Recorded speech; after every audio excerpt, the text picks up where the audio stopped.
Hello everyone, in today's video we are going to be doing an electoral college prediction video. The main reason why is there hasn't been really any important polls that have come out overnight. So there are two that I want to talk about really quickly at the national level, but as far as the state level there just hasn't really been anything. Hopefully today we're going to see some polls come out, but overall there just hasn't been. Now there are two polls that we're going to talk about, the Angus Reid poll and the Morning Consult poll. So let's go ahead and first go to the Morning Consult poll. And in this poll, you can see that Kamala Harris has 51% to Donald Trump's 45%. Now, this is really important because this is outside of the margin of error. Democrats are strong. Independents, 41% for Trump, 47% for Kamala Harris. So these are the independent trends that we have been seeing in others. And then all the other distributions. Black voters, 18% of black voters going for Donald Trump. That seems a little bit high. And then 18 to 34, 56%. Now, the problem is with Morning Consult is they charge you an arm and a leg to get into their crosstabs, and I'm not paying an arm and a leg to do that. So this is the only data I have. And this is their pro version. That's $150 per month. I'm only on a trial, but Morning Consult, you're a ripoff. You need to start offering more to your people. I mean, if you want them to pay the big bucks for something else. But overall, this is a poll outside of the margin of error. Now, a lot of people, rightfully so, have been saying the Electoral College is what wins the election, not the popular vote. That's true. But here's the thing. The Democrats have never won an election without winning the popular vote. So it's almost kind of like a prerequisite to the Democrats. So if they win the Electoral College, they also win the popular vote. So there's never been a situation where the Democrats have actually won the Electoral College and then lost the popular vote. So it is a little bit of a prerequisite, and because this is outside the margin of error, this looks really good, and we're getting to that 50% and more. We have Kamala Harris at 51. I think the margin of error is 2.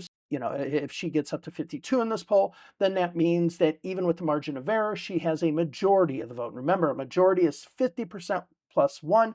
A plurality is just having more votes. Now, let's go to the Angus Reid poll. And a lot of you might be asking yourself, well, who is Angus Reid?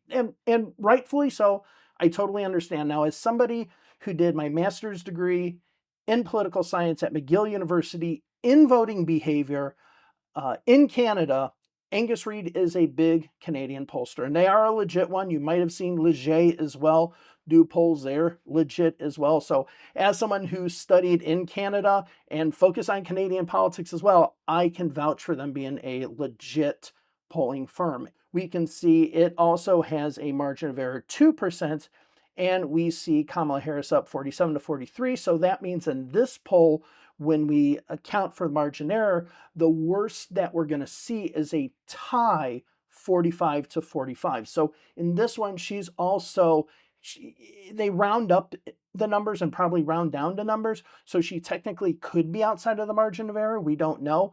But worst case scenario, the popular vote in this one is tie. And if we look at the crosstabs that we had in this poll here, the Angus Reid poll, all of the crosstabs look really good. They look really legit. Let me go ahead and zoom in on this a little bit. So if you look at the regional distribution, that's about what we should expect, except that Northeast number should probably be a little bit higher for the Democrats, because I don't know what they consider the Northeast. So I don't know if they technically put Ohio in the Northeast, if they put West Virginia in the Northeast, even though that's not really a bigger state. So that number should be a little bit higher. Midwest seems about right. The South seems about right. And the West seems about right, that being mostly the left coast, right? Gender, males going more strongly for Trump and females more strongly for Biden. The age distribution looks exactly how it should. And as we can see, if we look at the age distribution amongst the males and females, we see what this looks pretty much spot on as far as what we should expect. Now, the interesting one is this male 35 to 54 number, Kamala Harris only losing it by 2%. So I think that's pretty interesting. Whereas you look at the number amongst female voters, and she's winning that by 12%. So if we go over to race finally, we can see white voters going 52 to 39 for Donald Trump. That's fine. This black voter is more aligned with what I expect the electorate to look like, 78% to 7, and Hispanic voters 54 to 31, which is again more in line with what we should expect with the electorate, unless there is going to be some change. Now, with Hispanic votes and let's say Miami-Dade County Cuban votes, I think those might start still trend more Republican, but it'll be interesting to see what happens with other voters as well. So that's all I wanted to look at in these polls. Now we're going to go ahead and get over to the Electoral College Map. Now, before we get into the Electoral Map, I do have an announcement to make. I will be creating my Florida model to do the predictions in Florida. I've done the last 4 elections, and they've been the most accurate models of any model out there. Yes, Nate Silver, Real Clear Politics, anyone, it's been the most accurate model. I'll put some links down below. It's been extremely accurate, but the good news is I might be able to replicate this model for both North Carolina and Pennsylvania. If I can, then a lot of these guesses we make on the electoral map could soon, once we start getting some data in, and it's based off of turnout and vote by mail and early vote turnout, as soon as that data starts coming in, we might be able to make some predictions based off some actual data, numbers, and real stuff instead of just pontificating from up here. So that is a really good thing. But let's go ahead and do the Electoral College. My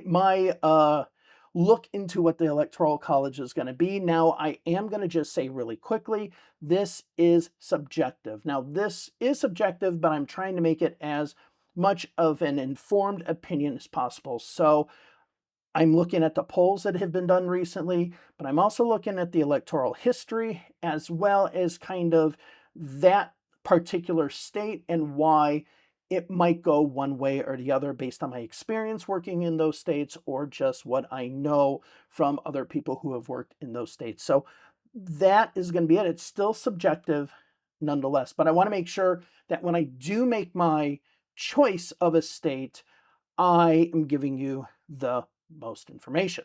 Okay, so one thing I want to make really clear about my map, maybe compared to other people's maps, is I'm not doing the colors based on the percentage of votes. I'm doing it more on the likelihood of winning the state. So for example, the state of Oregon could have a little bit of a closer margin than expected, could be around 55% or so for the Democrats, but the likelihood of the Republicans winning the state of Oregon is 0. So therefore, while you might see a lot of maps have Oregon like this, my map will have it dark blue because the likelihood of Oregon going Republican is none. Now, let's go ahead and go through these states. So same thing with Washington. Washington state is going to be a Democratic state. Same thing, obviously, with California and Hawaii down here. Now let's get to our first interesting state, which is Alaska. So we had that poll that came out, and in that poll, it seems like it's a lot closer, and I'm not really surprised. But there are some Democratic leanings in the state, which means that the Democrats actually have an opportunity. Now, I highly recommend that you go to that video and look at the geographical breakdown I made of Alaska so you can get an idea of where I think the Democrats need to really focus in order to win. My opinion, they need to, be able to really do well in South Anchorage and in Fairbanks, especially east of Fairbanks. So one thing, if you look at Anchorage overall, the Democrats usually do quite well in the north and the east, especially in the north. The Democrats have to run up the margins by 10% or more. They can do that. It is possible. But as of right now, I just don't think they have the apparatus to do it, even though they are winning statewide elections and they are doing well in the legislature. I'm making this a very, very slight red. And another thing to put into consideration, now this probably won't happen, but if the Electoral College is determined early in the evening when people in Alaska are still voting and they declare, let's say, Kamala Harris the winner, then all of a sudden Republicans might not turn out to vote for the last hour or so of the election. This could help Democrats. But networks, ever since Gore 2000 with Florida, networks have been very, very cautious to call a state early. So I don't think that will happen. I'm just saying it could. It could happen. All right, let's go ahead and go Montana. Republicans will win. Idaho, Republicans will win. Wyoming, Republicans will win. Utah, Republicans will win. But what I really want to watch in Utah, because people are talking about this being the next swing state, and I'm kind of in that camp. I've worked in Utah politics. I used to live in Utah. In Utah, you had Joe Biden get 37, well, rounded up to 38% of the vote, which is the best that any Democrat had done since LBJ back in 1964. And that wasn't even with the help of Evan McMullin, which Hillary Clinton had back in 2016. So the Democrats are doing well. Watch Utah County. If that margin starts getting to around 60% in Utah County and the Democrats win in Salt Lake County, this could be a tide-turning event. The second that Utah County gets closer to 50%, and it's changing. So you do have the southern part of Salt Lake County becoming more and more Democratic as you go down to Sandy, to Draper, to going across to Harriman and other places. You are starting to see those become more Democratic because those are very, very strongly Republican. Once it goes around the mountain and goes into Utah County, where the Silicon Slopes are and stuff like that, once those areas start becoming more Democratic, we might see a big change in Utah politics. So it's going Democratic, going Republican this time, but watch out in 3 cycles from now. It's possible. All right. And then if we look at Colorado, definitely going Democratic. Same thing with New Mexico. Now we got our first state. So we have Nevada, and I am putting Nevada as a blue state. Now, there are a few reasons why. First, looks like the polls are decent in Nevada for the Democrats. So that's why I'm putting them there mostly here. But there's one interesting thing, and I mentioned this in my video about Nevada. I did an entire breakdown of the state of Nevada. Please go ahead and check that out. Is that the Democratic machine in Nevada is unbelievable. The Harry Reid, the old Harry Reid machine is unbelievable. And the Culinary Union is another unbelievable machine. The Culinary Workers Union is unbelievable. Those are 2 machines really pushing out the Democratic vote where the Republicans don't have that. And when I was working for John Edwards back in 2008, I worked in Washoe County. I worked in Nevada. I worked in Reno. You could see that machine. I was also there for the Jefferson Jackson dinner where all the presidential candidates were there. And the way in which that was organized was nothing like I had ever seen in Florida or any other state where I went to a JJ dinner, right? It was unbelievable. So they have a machine. They know how it works. And another thing, too, when George W. Bush won Nevada, you had Washoe County, where Reno is, pretty much being a Republican county. It's not that anymore. It's a leaning Democratic county and is going more and more in that direction. Okay, Washoe County, Clark County, these are where the election's going to be determined. If the Democrats get 55% in those counties, game, set, match, it's over. All right, so now let's go to Arizona. Now, in Arizona, I think the Democrats and Republicans really have good machines there, so those kind of negate each other. I went down there in 2004, did a little bit of help for Howard Dean in the Phoenix office. So, but that's 20 years ago. Things could have changed by now. But we can't ignore the fact that Joe Biden won it. Katie Hobbs is the governor. Both of the Senate, well, Kristen Sinema won as a Democrat. Mark Kelly won as a Democrat. We have to recognize that Democrats are winning statewide elections in Arizona. And furthermore, as I talked about in my Arizona video, which again, I broke down the state of Arizona, so go ahead and watch that here. In Arizona, you have a lot of, the Democrats are going down, but a lot of the places where the unaffiliated voters are registering, those are in places that are becoming more Democratic. So the more and more unaffiliated voters you see, the more and more Democratic they're likely to vote. So even though the registration numbers don't look that great, it's not that big of a deal because in Arizona, it's an open primary state. So there's no incentive to actually register for a party. If you want to vote in a party primary, you can be an unaffiliated voter and vote in a Democratic primary. So there's just no benefit unless you're diehard into the party and want to do that. So I am going to say, with recent trends that have been happening, I'm going to say Arizona is going to be a slight Democratic state. Now, all right, so let's go with North Dakota, Democrat or Republican, South Dakota, Republican.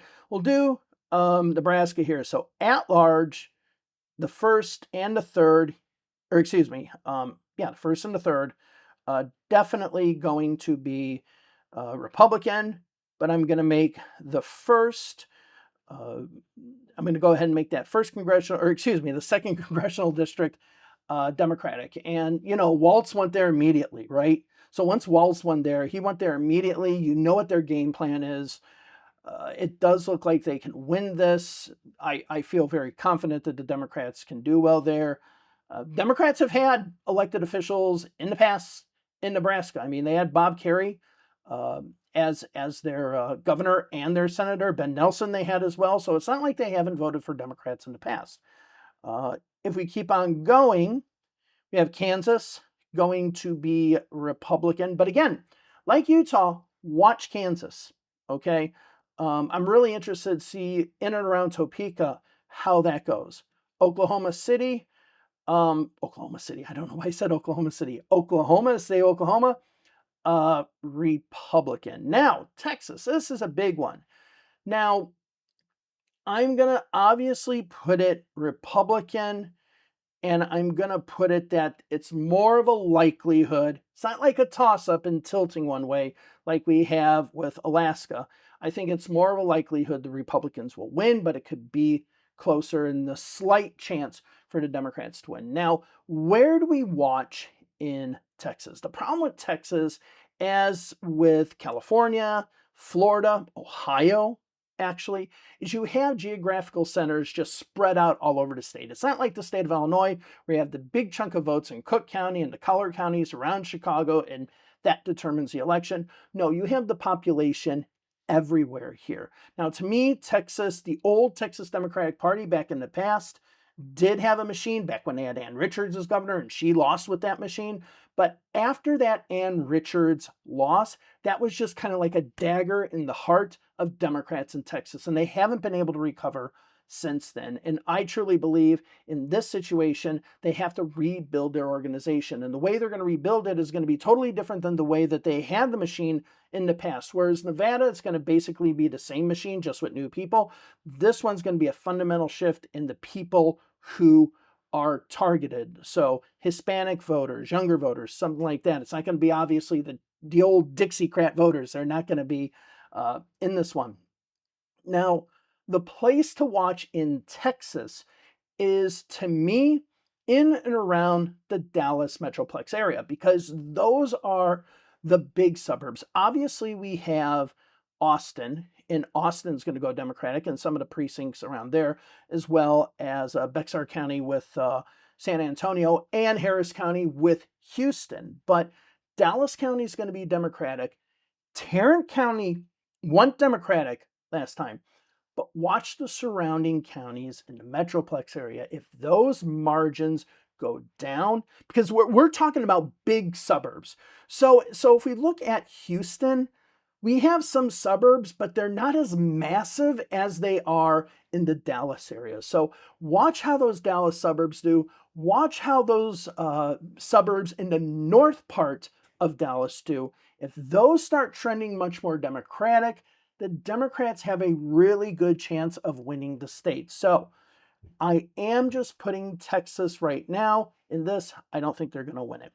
All right, so let's go ahead and continue. Louisiana, Republican. Arkansas, Republican. Missouri, Republican. But that was one interesting poll that came out that it only showed a 10-point difference between Trump and Harris in Missouri. It's not going to change, especially the southern part of Missouri here. It's very much like West Virginia.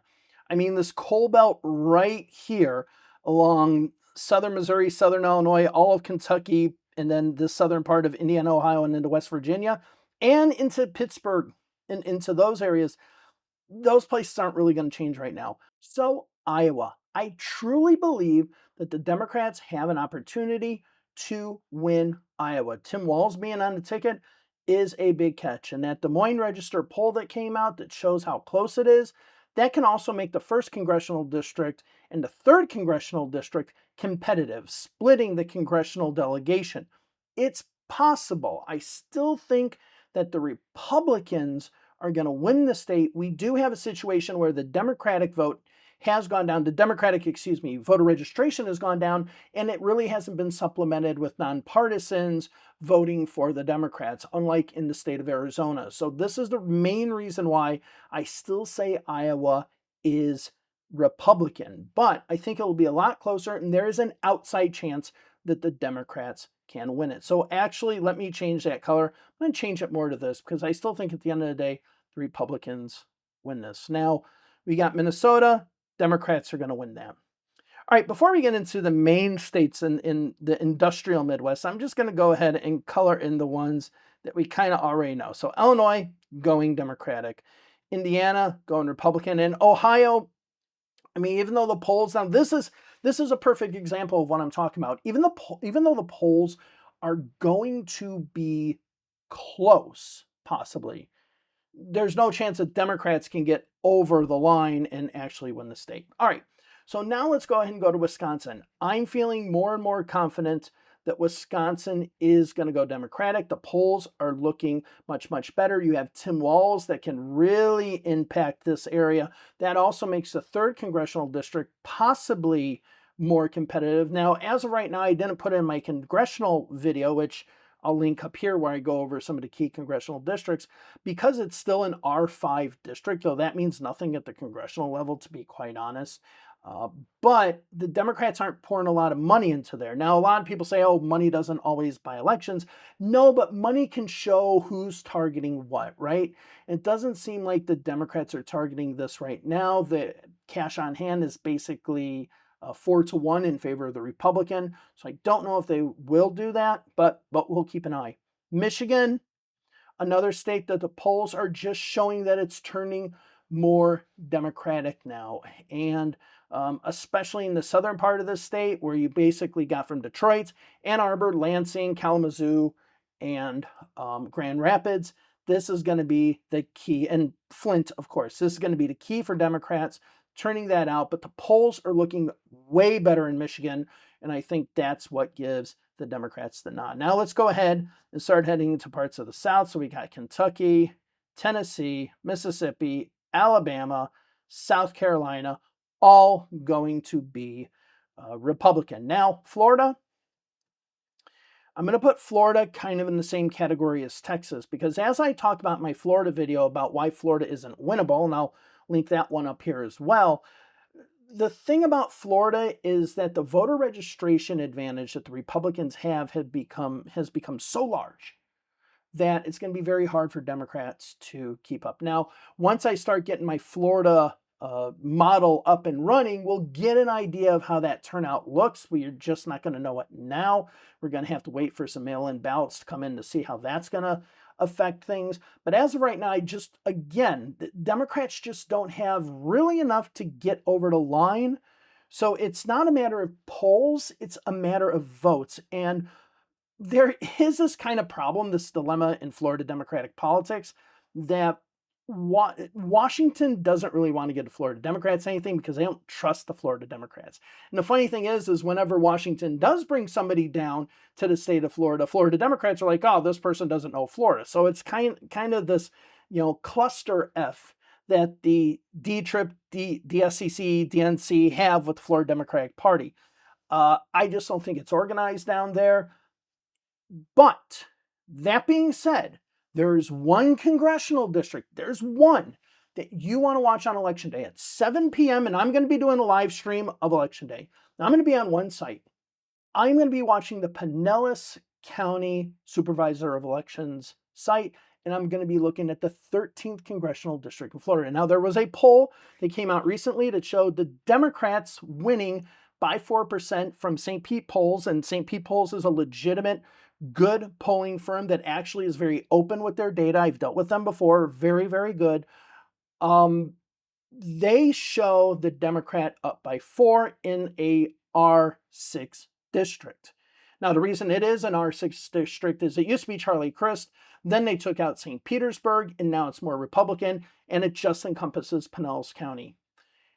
If that congressional district is close, and even if the Democrats lose and it's close, it's going to be a pretty decent night for Democrats in the state of Florida and nationwide. If the Democrats win that district, it's going to be an unbelievable night for the Democrats. Now, why do I say watch this district in particular? An overwhelming majority of Pinellas County votes are going to be vote by mail. So as soon as the polls close, boom, those vote by mail numbers are going to be up right away, or damn close to being up right away. So we're going to already have an indication when Pinellas County comes in how essentially the entire country goes. Really, this is going to be this could be the bellwether for the entire country, is that 13th congressional district. So watch out for that one. But overall in the state, I still think the Democrats don't have enough to get over the line. Now, when it comes to Georgia, I haven't been too happy with the polls lately coming out of Georgia. They do have a good machine there. I want to see some more polls that show a little bit of a, legitimate good polls that show a little bit of a stronger showing. I'm kind of surprised how little Georgia is being polled right now. And yeah, as of right now, I just have it for the Republicans. This one is the one that I probably feel the least confident with. Whereas on the other hand, when it comes to North Carolina, this is odd because I think more and more polls are showing more and more Democratic momentum in North Carolina. It looks like they're solidifying, at least constantly being ahead in the polls of the good polls that are conducted in the state. So this is going to be a state that's going to be very interesting. Now, when I was on Rising back in 2020 and we were talking about the Florida election, I said that there was a very good likelihood that Florida could become Republican and Georgia become Democratic. Now, in this election, there's a very high likelihood, well, maybe not high, but a likelihood that Georgia becomes Republican and North Carolina becomes Democratic. It's like they're passing this off. But yeah, I think North Carolina, right now, the polls look good. They're trending in a Democratic way, and that's not a surprise. So Virginia will be won by Democrats. It could be close, but it will be won by Democrats. Same thing with Maryland and Delaware. Now, West Virginia will be won by the Republicans. And then for the rest of this, I can just keep it in blue. So, well, no, I can't. So let's go up to Maine. This is the Maine 2nd congressional district.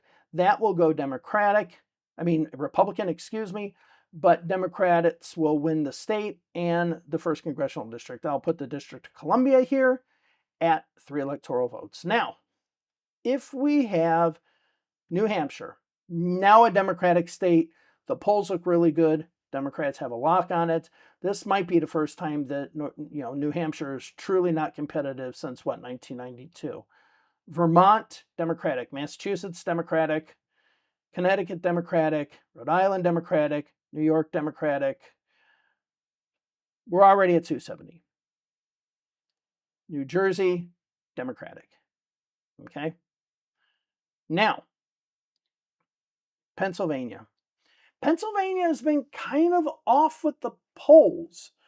However, that Suffolk poll that came out yesterday, that I did the video about yesterday, that number of people who watched the debate and the enthusiasm number shows me that the more solidified voters are gonna be the Democratic voters, and they're gonna turn out more than the Republican voters. And if that trend continues and Republicans become less enthusiastic and Democrats just become more enthusiastic, as of right now, this to me gives the state to the Democrats, and slight, but to the Democrats. But there is a point where we're going to wonder if Pennsylvania, if it's a state that Democrats should target, or they should start targeting this big monster of Texas. So this is what I have right now for the Electoral College: 303 for the Democrats, 235 for the Republicans. The Democrats can afford in this map, if they keep Arizona and Nevada, they can lose Pennsylvania or North Carolina, and they're good.